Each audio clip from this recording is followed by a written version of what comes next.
Welcome to the deep dive. We're really thrilled you're here with us today. Absolutely. Because today we are handing you a shortcut to becoming exceptionally well-informed about a piece of history that genuinely sounds like, I don't know, the plot of an unbelievable Hollywood epic. It really does. It's wild. Yeah, we are working through a comprehensive Wikipedia article detailing the life of Paul von Lettow-Vorbeck. He was a German army officer, and his life is it's a staggering study in extremes. It really is an incredible narrative to unpack. And the mission for our deep dive today is to explore how this single individual orchestrated what military historians widely consider the greatest single guerrilla operation in history. Right. But, we are also here to untangle a deeply complex, very controversial legacy, because this isn't merely a story about troop movements and battles. It is a profound study of human endurance, of absolute loyalty, and crucially of the devastating, just catastrophic human costs of imperialism. Yeah, the numbers alone are just hard to wrap your head around. Picture this scenario for a second. You have a force of roughly 14,000 men. Right. Only 3,000 of them are German nationals.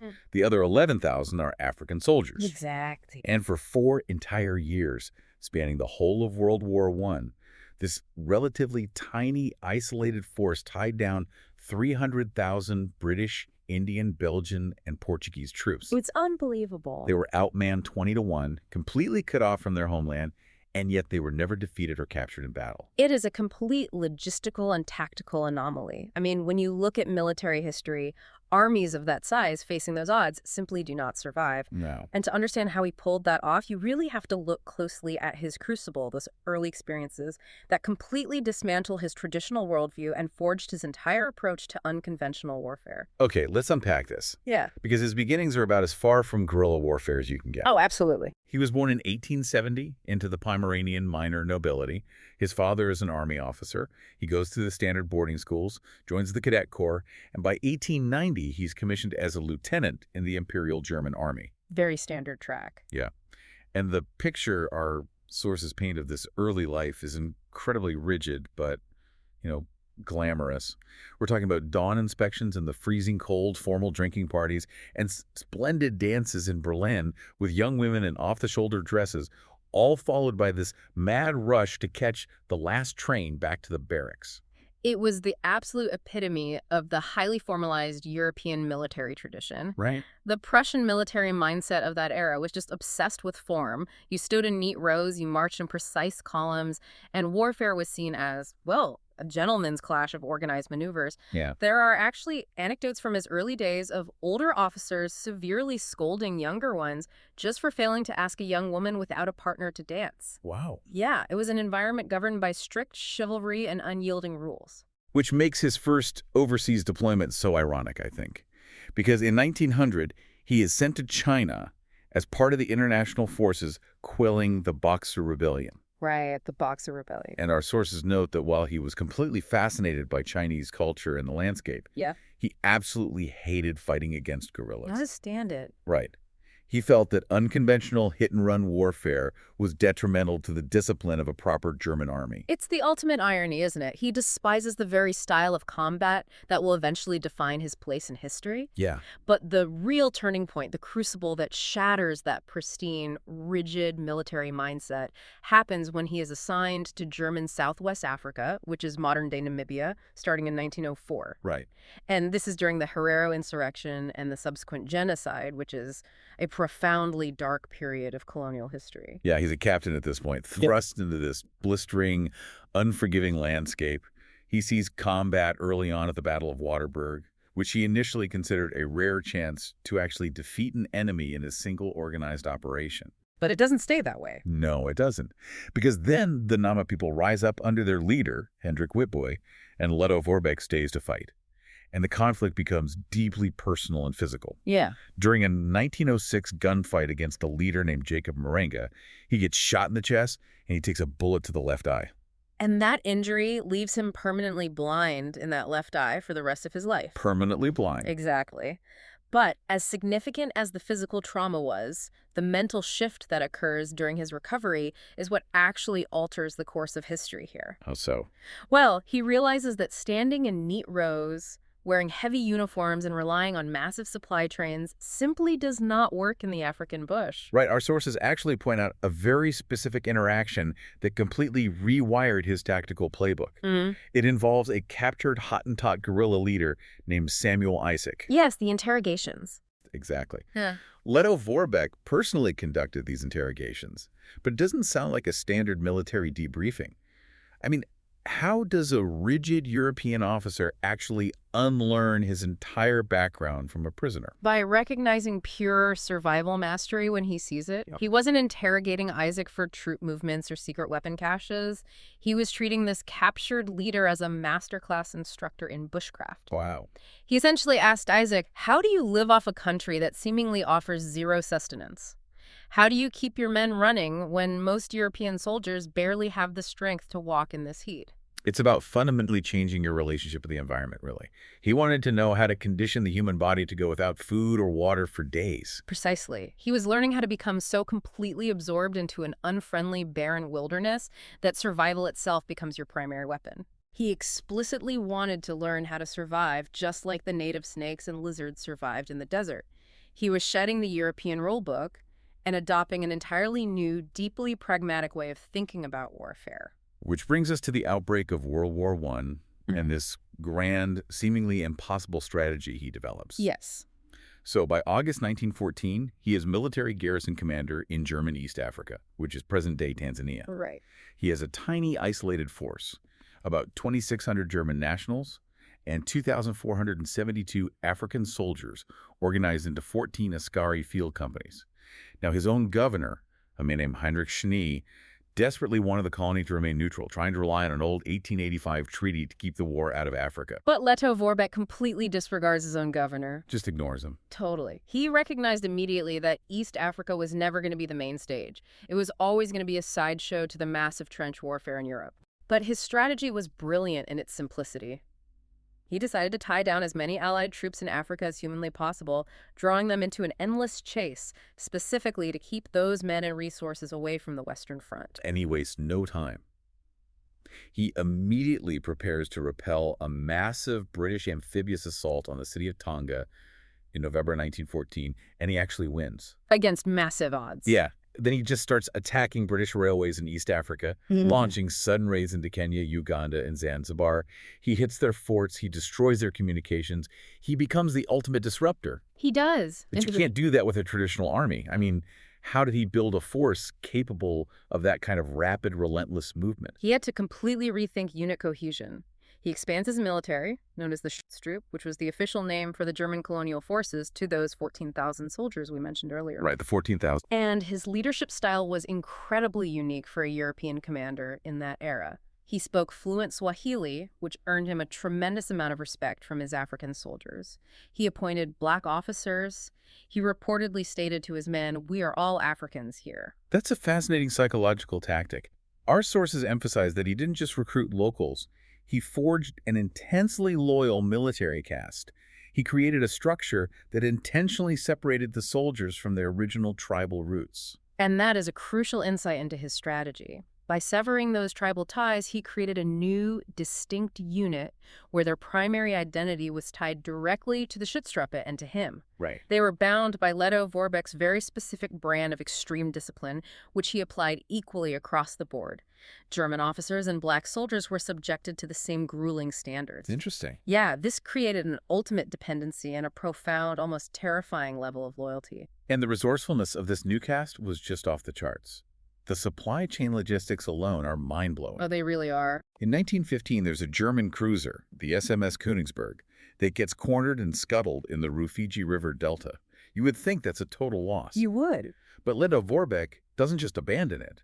He recruits the stranded crew, and they actually dismantle the massive artillery pieces from the sunken ship, drag them through the jungle, convert them for land use, and those salvaged naval guns become the largest standard artillery used in the entire East African theater. It is the definition of making something out of nothing.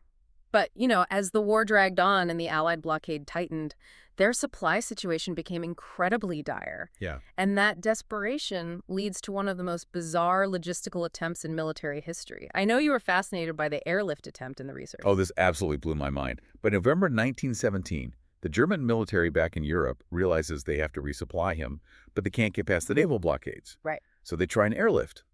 But what kind of aircraft in 1917 could possibly fly from Europe to Central Africa carrying a meaningful amount of cargo? They sent a Zeppelin. The Zeppelin. Specifically, the LZ-104. They launched it all the way from Bulgaria for a single, uninterrupted flight toward Africa. But the genius of this plan wasn't just what the Zeppelin was carrying inside its cargo bay. The Zeppelin itself was the supply drop. Right. The plan was to fly it there, land it, and immediately dismantle the entire airship so every single part could be cannibalized. Exactly. The massive canvas hull of the Zeppelin was going to be cut up and used to make tents and uniforms for the troops. The frame was going to be used for structures. It was literally a flying care package where the plan is to unpack the contents and then use the box to build a village. That's incredible. But the mission failed. The airship reached the airspace over Sudan and suddenly received a radio message claiming Lettow-Vorbeck's landing area had been captured by the British. So the Zeppelin turned around and flew all the way back. Wow. There is actually still historical debate suggesting the British intelligence services in Cairo faked that radio transmission to trick the Zeppelin into turning back. Which just highlights how desperate the survival element was becoming on the ground. And as we transition into this next phase of the campaign, we really need to pause here. Yes, we do. Because it's really important for us to look objectively at the facts laid out in our sources. We are unpacking the reality of a brutal colonial conflict, and our goal is to understand the history of what happened on the ground without endorsing the devastating methods that were used. Absolutely. Because the human cost here is staggering. If we connect this to the bigger picture, the reality of Lettow-Vorbeck's strategy, constantly giving ground, living off the land, and escaping massive Allied forces, came at a horrific toll for the civilian population. Yeah. He believed his first and only obligation was to the survival of his army. His own governor, Schnee, constantly objected, arguing that this endless guerrilla war was completely destroying decades of social and economic infrastructure. But the sources describe Lettow-Vorbeck's tactics as a campaign of supreme ruthlessness. To keep his small, highly trained force moving and fighting, they basically extorted supplies from native villages. He established temporary food depots along his marching routes, effectively taking whatever they needed and writing off the massive widespread famine he caused as just a misfortune of war. And remember how we talked about him severing his soldiers from their tribal roots? Yeah. To prevent his Askaris soldiers from deserting, he deliberately bypassed their tribal homelands during these grueling marches. It was a brutal, pragmatic calculus, and the situation compounded when General Jan Smuts, the Allied commander pursuing him, realized that trying to fight Lettow-Vorbeck in direct combat was useless. Right. So Smuts changed the Allied strategy to go after the German food supply instead. This created a massive, devastating squeeze from both sides that absolutely decimated the local African population. I'll read a quote from the source that really forces you to pause and digest the sheer human cost of this. It's from a German military doctor named Ludwig Depp, who marched alongside Lettow-Vorbeck. It's a heavy quote. It really is. Yeah.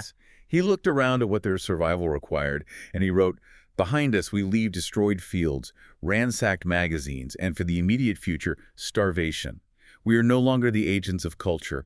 Our track is marked by death, plundered and evacuated villages, just like the progress of our own and enemy armies in the 30 Years' War." It is a profound and devastating self-assessment. To recognize that your sheer will to survive has turned you into an agent of destruction. Yeah. And that plundering weakened the native African population so severely that when the worldwide Spanish influenza epidemic swept into Eastern Africa in 1918, the people had zero resilience left. Zero. They were highly susceptible, and thousands upon thousands of innocent people died as a direct secondary consequence of this military campaign. It's just a tragic reality of how war consumes everything around it. And yet, amidst that total devastation, the military campaign itself kept going. The Allied forces kept tightening the noose. They did. They had taken the coast, they controlled the Central Railway, and they pushed into the west of the colony. German East Africa was officially declared an Allied protectorate.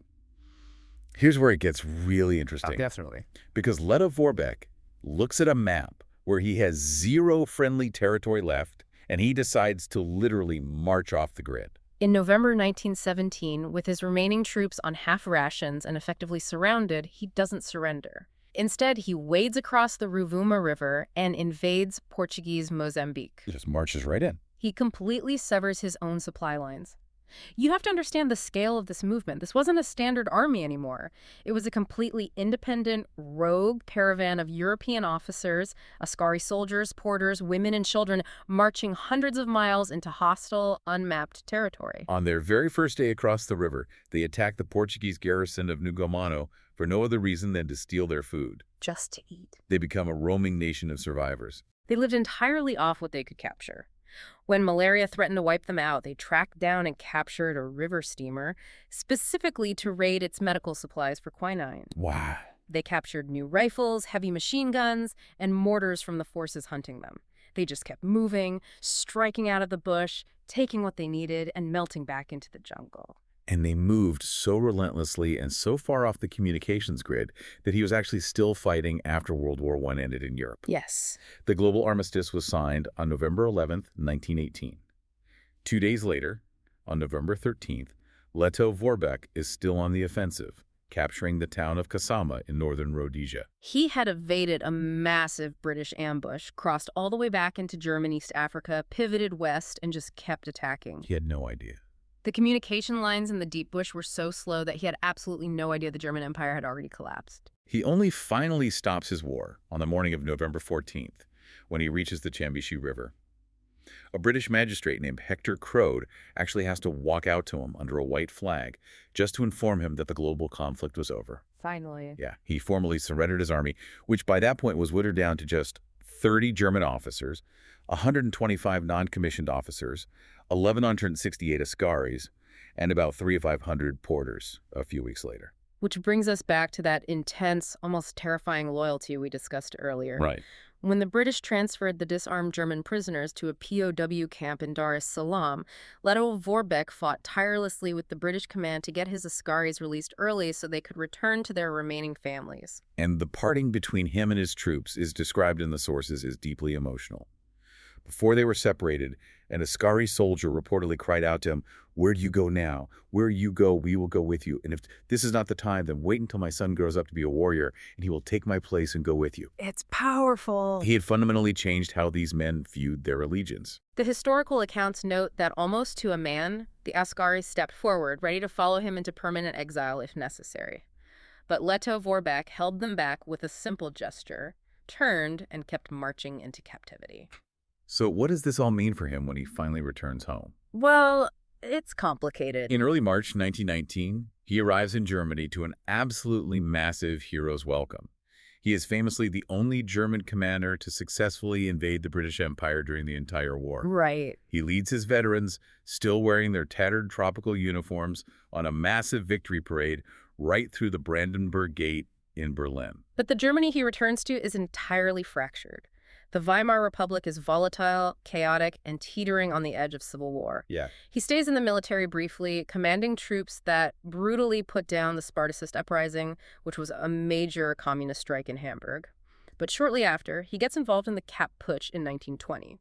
This was an intense right-wing attempt to overthrow the Weimar government. The putsch fails, and his involvement ends up costing him his military commission. He's forced out and ends up working as an import-export manager in Bremen. And during this interwar period, he makes these incredibly strange bedfellows. He really does.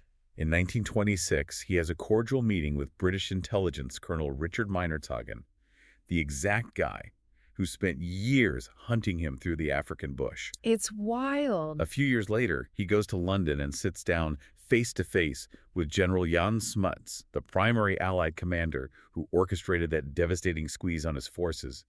They actually form a lasting, lifelong friendship. They do. When Lettow-Vorbeck was completely destitute after World War II, his house having been destroyed by Allied bombs, it was Smuts and Meinertzhagen who secretly sent him food packages and money to keep him alive.